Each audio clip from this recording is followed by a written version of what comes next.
Hey, how's it going? I've been selling on eBay for a long time, and I figure I'd go over the fees here in 2022. A lot of people complain about them, but in forums and on different Facebook groups. But eBay is still the cheapest place to sell anything online as far as fees go. They're a little confusing, so I'm going to try to break that down a little bit. We'll see how that goes. But I mainly sell photography items, and I've been selling for several years. So I'm going to give you some little tips on how to save on those fees. So let's get the computer and we'll check those out. Thanks. All right, so I Googled eBay fees. It's better just to Google it than actually be on eBay. It's a little easier to find that way. It'll be up in one of the first searches, but it just takes you to the eBay page you want to be in. And are the basic fees. I'm gonna and I can understand why people don't understand it if they're selling in multiple different categories. You get these fees going across the board. If you look up here, final value fees plus 30 cents per order. So these categories are 12.9, and you got 14.6 here, 12.9, 15, 12, 15, 5, 3, 6, 8. I mean, it's all over the place. So it's kind of hard to keep track of if you sell in multiple categories. But I'm going to show you ways that you could save off this percentage right here. The number first thing would be to, one second here. It's right here. Yeah, a store subscription. So as you can see here, I have 500 listings. So what I get is lower final value fees. So this is something I do. And 500 listings, if you have a ton of listings, you might want to do one of these other categories. You can kind of read through this, just do Google eBay seller subscription, and this thing will come up. And you get these coupons every quarter for different shipping supplies that you can get basically for free. So check those out if you hadn't. I would recommend a store, $22 a month. If you've got say over 200 listings, it would be worth doing this.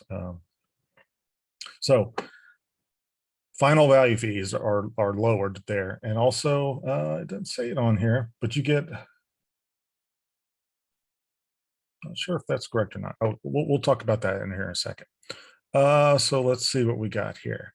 That's one way to do it. You're going to get a little bit lower fees here. The next one is become a top rated seller, and this is what you have to do to become a top rated seller. You could Google this and it will just come up as well. 100 transactions of $1,000 in sales within the last month. You have to do all this stuff. When you become a top rated seller, you have the option of being a top rated plus seller, and this will really help out with the fees, as I'll show you in some of my transactions where this helps out a little bit. So top rated plus, basically you get 10% off your final value fee. So if your final value fee was $100, you'll get $10 off of it basically. So this is really good, but I would kind of recommend doing this anyway. This would just for better customer service.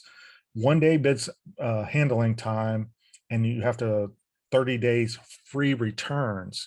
Now, a lot of people get confused. You do not have to have free shipping to be top rated plus. I don't offer free shipping on basically 99% of my items. So if somebody wants to return stuff on this free shipping, they're not going to get their whatever I charge them to ship it to them back. So that helps me out. I don't get a ton of returns, but I would recommend doing this just for customer service and getting that little percentage back. This percentage usually just, for me, it ends up paying for my store subscription. So, and I hadn't seen a real rise in my returns just because I have that free shipping return policy or whatever, free return policy, whatever, but I hadn't seen a boost in that. So that's another way. So let's break it down. We'll go through some of my listings and we'll see. So this is in my seller hub. Let me go back here. You go to payments, and then under payments, you do all transactions. And then here was where you see all your listings, and you could actually view and get what you're being charged for everything. So I'll show you, this is kind of weird. We'll start off with a lens here. This is under the camera lens category. So if you hit view here, you will have a breakdown of everything. They do a fairly decent job about this. And you see right here, based on that, so you've got the price of the item, which I sold it for, the shipping and handling, and then the sales tax comes up to $69.56. So this is where your final value fee comes in. Notice on this, they're charging you a percentage final value fee also on the shipping and tax. So just be aware of that. So it was $69. So I'm charged $6.26. So it's all this together. So don't think it's just the item price. It is your shipping and handling and sales tax even, which is kind of odd, but that's how they do it. So $6.26, top rated seller status. I get 63 cents back. So total fees were $5.93. So that's what a breakdown. So total fees right here on the total price. So it's like 11%, 11, 12%. In general, I used to say 15%, but since I've done this top rated seller discount thing for being top rated plus seller or whatever, offering those things, it took my fees down a little bit. So I'm only saving 63 cents, but when you sell hundreds of items, it really adds up. So that's the breakdown of it and how it goes. I'm going to show you something interesting. Notice this is under camera and photography categories, 9%. Remember that. So let's go to another one. I've got a couple of tabs open here. It's another one. As you can see there, 9% and 9%. And I want to show you this one because I am I do the global shipping program. So this one went overseas. So I just wanted to show you this. We'll break this one down. Item price, shipping and handling.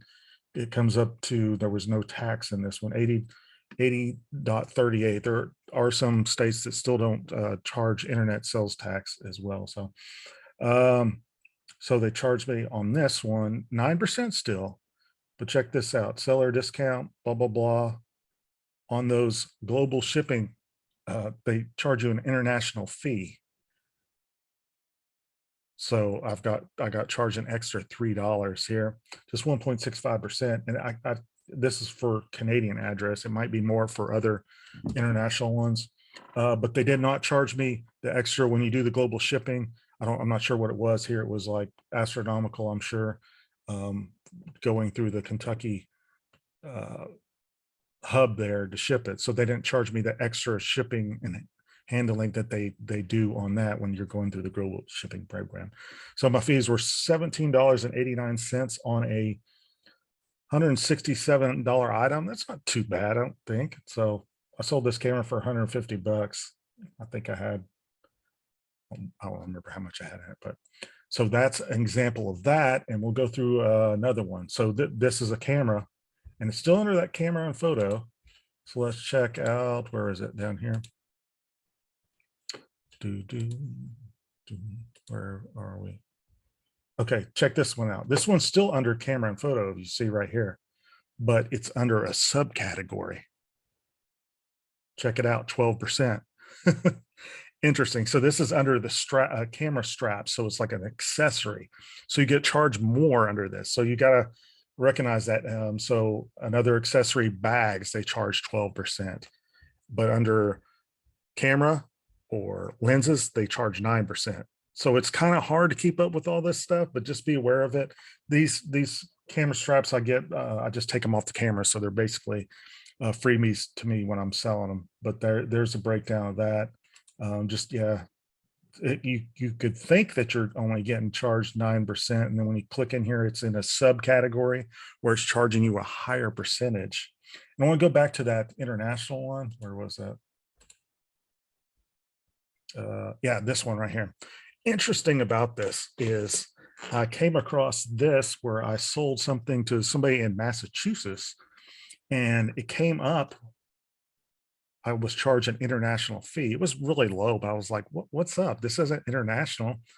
And I reached out to eBay, which I normally don't do. It's annoying. But anyway, they just came back and said, well, when they registered, they had a international address. That's why you're being charged, even though I wasn't shipping it internationally, which was kind of kind of BS. But I'm like, okay, whatever. I mean, it was like $1. I just wanted to make sure I understood all these fees because, like I said, they're kind of hard to get used to, especially when they have different percentages for different categories, subcategories. It's really hard to, but I recommend going under here and just checking those out and seeing what you're actually being charged, and it helps you out to maybe price your items the way you should, just to know how much you're actually going to make. But overall, eBay is the cheapest place to sell stuff.